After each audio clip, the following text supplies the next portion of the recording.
د رمضان المبارک په میاشت کې د بندا د هر یو عمل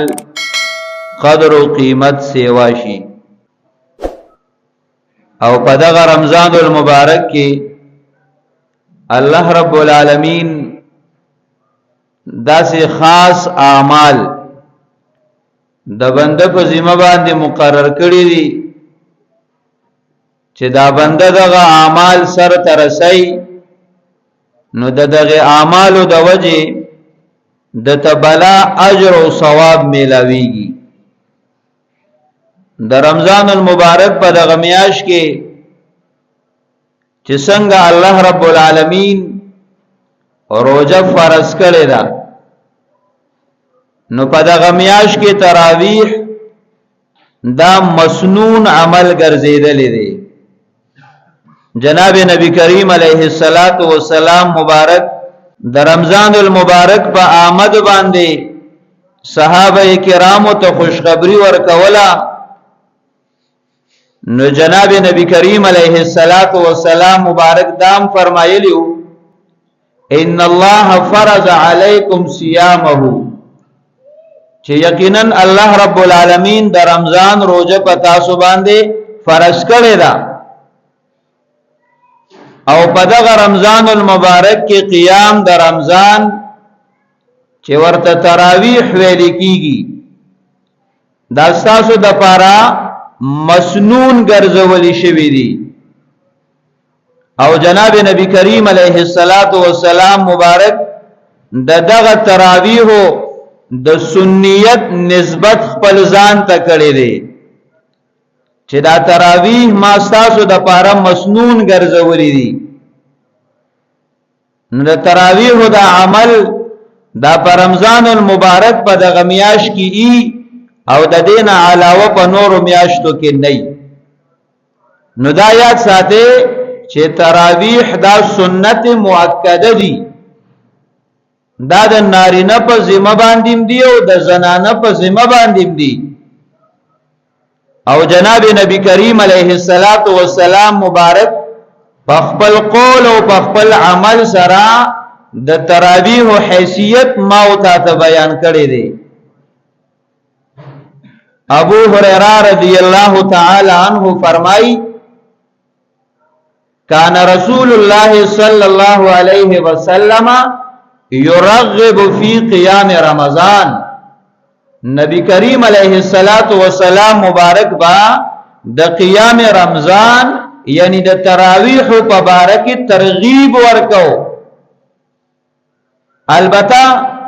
د فرضیت د مقام او د حیثیت نه ښکته ساتلی دي ځکه دا مسنون دي سنت مؤکده دي نو ترغیب په حیثیت د مسنونیت ورکړي دي او ابو هريره رضی الله تعالی عنہ فرمای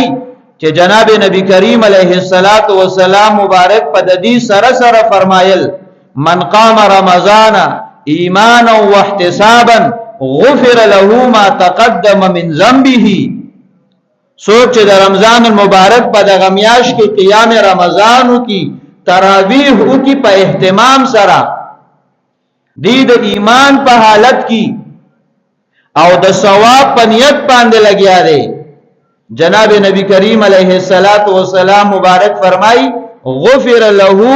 ما تقدم من ذنبه مخکینی گناهونه به ورته معاف کړي شي چې څومره صغیره گناهونه دي هغه به ورته معاف کړي شي او د کبیره گناهونو د توبې توفیق به ورته میلاو شي د دې وجنه بعض روایتو کې راغلي جناب نبی کریم علیه الصلاۃ والسلام مبارک فرمای چې څوک د رمضان المبارک په میاشت کې روزه ونیسي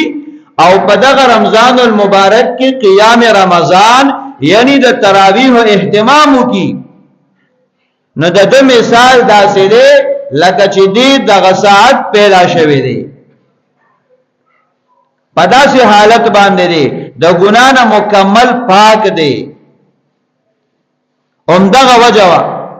چې جناب نبی کریم علیه الصلاۃ والسلام مبارک صحابه کرام او تمام امت ته د قیام رمضان یعنی د تراویح د فضیلت او د اهمیت د پاره عائشہ صدیقہ رضی اللہ تعالی عنها فرمای وی د رمضان المبارک میاشوا دیرشتم رمضان شپوا حضور علیہ الصلوۃ والسلام مبارک مسجد نبوی ته تشریف یوړو او په قیام رمضان یعنی په تراویح کې مشغول شو کم صحابه کرام التحاضروا هغه د نبی کریم علیه الصلاۃ والسلام مبارک سره په دغه عمل کې د جماعت په شکل کې شریک شو وې دغه شپه باندې دا عبادت وشو بیا ورپسې شپه جناب نبی کریم علیه الصلاۃ والسلام مبارک بیا تشریف راوړو او دغه شپه پنځشتمه وا حضور علیہ الصلوۃ والسلام مبارک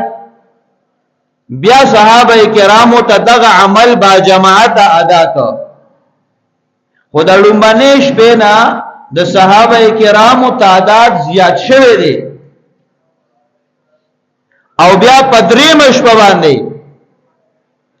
جناب نبی کریم علیہ الصلوۃ والسلام مبارک بیا تشریف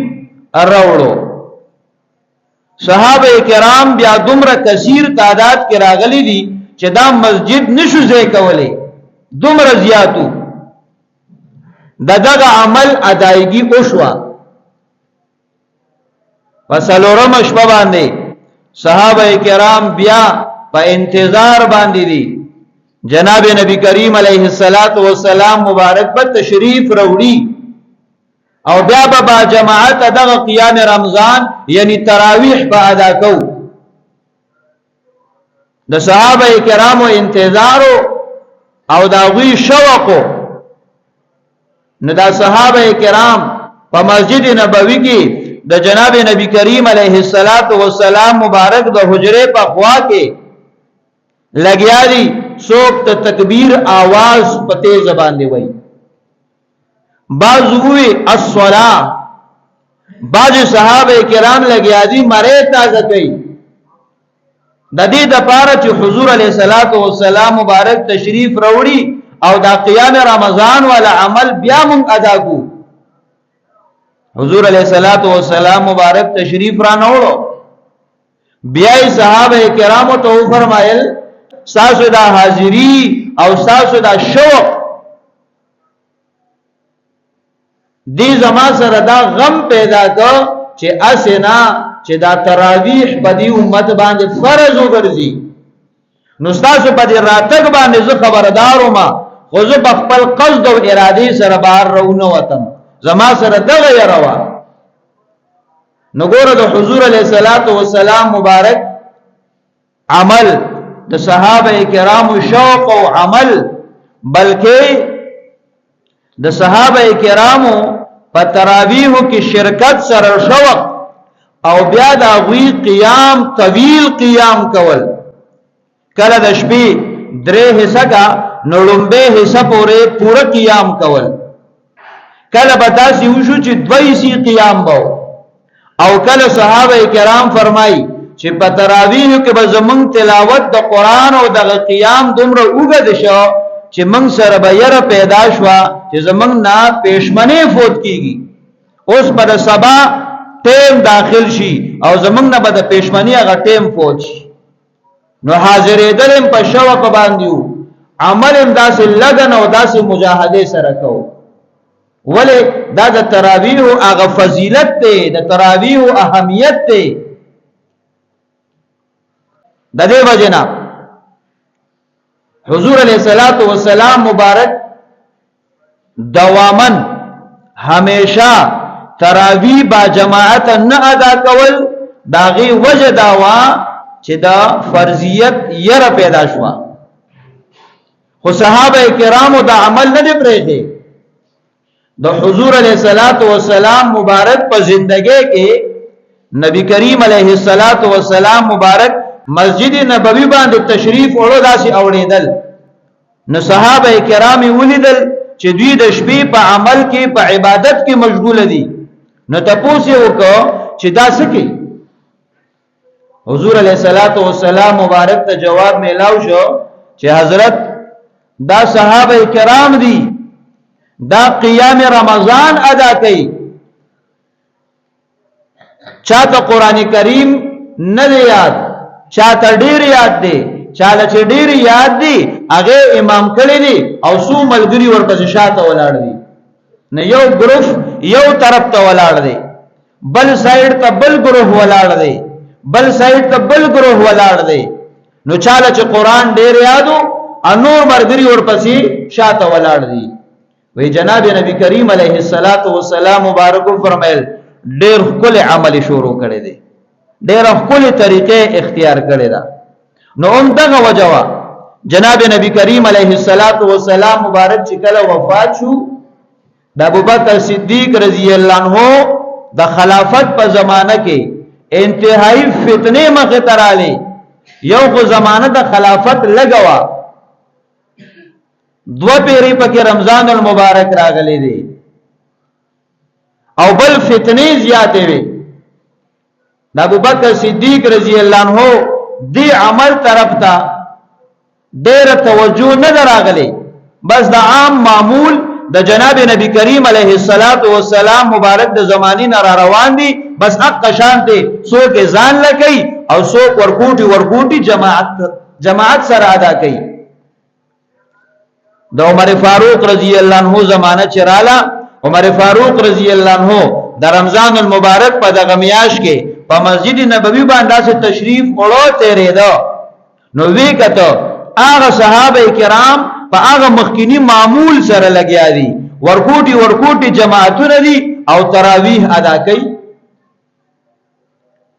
عمر فاروق رضی الله عنه فرمایل لو جماعتو هؤلاء على قارئ واحد لكان امثل دا ټول صحابه کرام که زه په یو قاری باندې راجم کم دا به بهترین خبره ابی ابن کعب رضی الله تعالی عنہ چې دا قاری القرآن دی دا لوی قاری عمر فاروق رضی الله عنه په مصلا باندې ودرو وایته امام شوی او ټول صحابه کرام ته وی د سره ودرېږي اوس د ابی ابن کعب رضی الله عنه په اقتدا کې به تاسو تراویح ادا کوي دا ځان لا دا یا ورکوټي گروه در گروه به نه کوي بلکې ټول به په مسجد نبوي کې په یو جماعت سره ادا کوي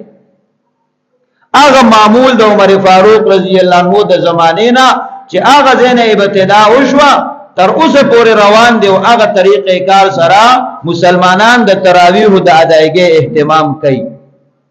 همدغه وجوا چې حضرت علی رضی الله عنه فرمایل د عمر فاروق رضی الله تعالی عنہ متعلق وی الله رب العالمین دے د عمر فاروق رضی الله عنه قبر د نور نډکی ولی وی عمر رضی الله عنه زمون جمعتونه د نور نډکړه او داس دعا حضرت علی رضی الله عنه عمر فاروق رضی الله عنه ته هم په دغه اهتمام د جماعت باندې کوله نو عمل د تراویح چې دا په دغه رمضان المبارک کې کیږي د رمضان المبارک نه علاوه دا عمل نشتا حضور علیہ الصلوۃ والسلام مبارک د دې فضیلت او اهمیت بیان کړي فقول او په عمل سره بیا د صحابه کرامو ترغیب او داغي شوق او په اهتمام سره ادایګي هغه زما استاد لپاره نمونه ده د دې وجنا زما استاد ذمہواری ده چې د رمضان المبارک په میاش کې د تراویح په دې عمل کې شرکت وکړو د معمولی عذرونو د وجنا په دې عمل کې شرکت نه کول دا خو د خپل ځان نقصان کېته یا د سسته د وجنا دا کم نصیبی ده نو اهتمام او کوشش پکار دی چې په دغه رمضان المبارک په دې میاش کې دا کوم عظیم عمل د تراویح کیږي چې په دې کې مونږ او تاسو شریک شو